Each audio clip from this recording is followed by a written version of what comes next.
Mach mal.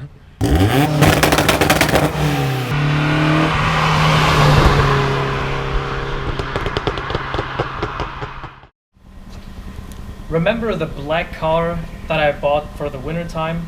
Well, now it's time to get my hands dirty on this thing. And what I'm gonna do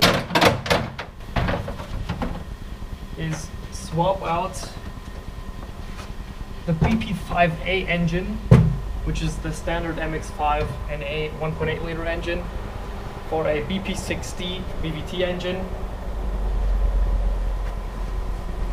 and make some changes to the wiring room and install a Megasquirt 3 ECU. And this is pretty much what this episode is going to be about.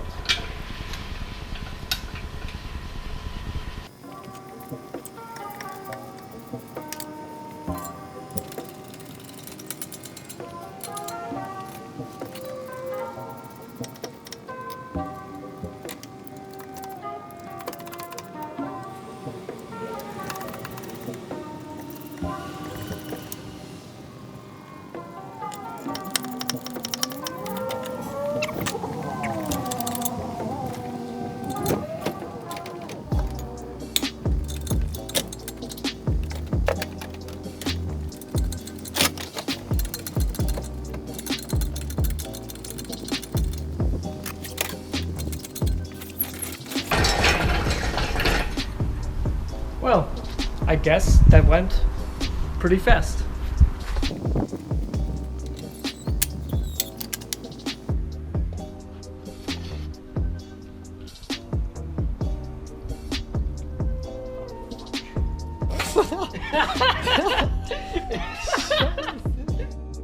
Alright, so this is the engine that's gonna go in the car. It's the famed VVT engine. It's called BP60.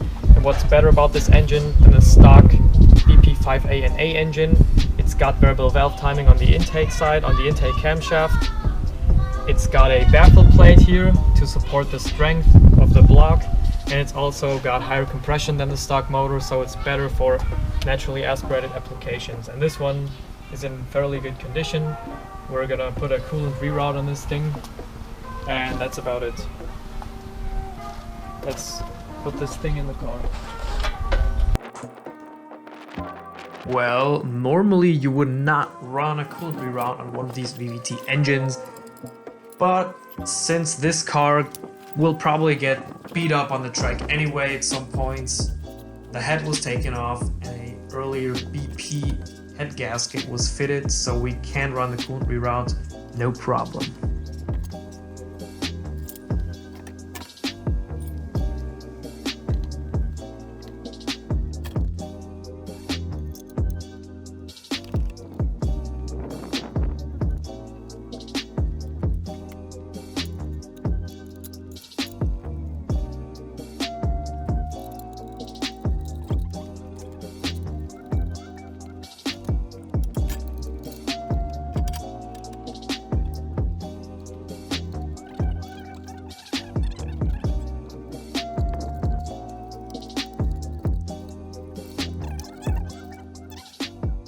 Alright, so the engine's in the car. We can just plug everything in and start the car?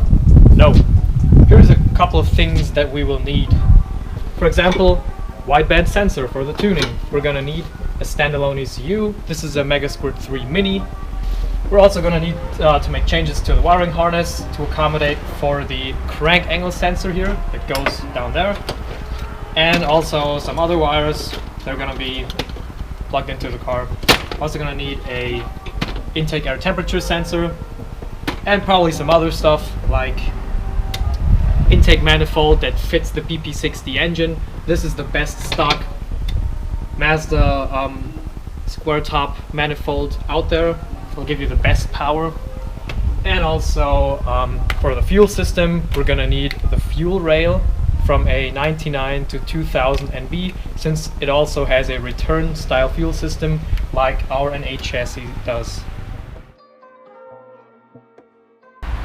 So, as you can see, all the things that had to be done have been done, and I also made sure that the car got a solid tune that works on a daily basis and that it just runs as smooth as the OEM car. So let's find out and let's go for a drive.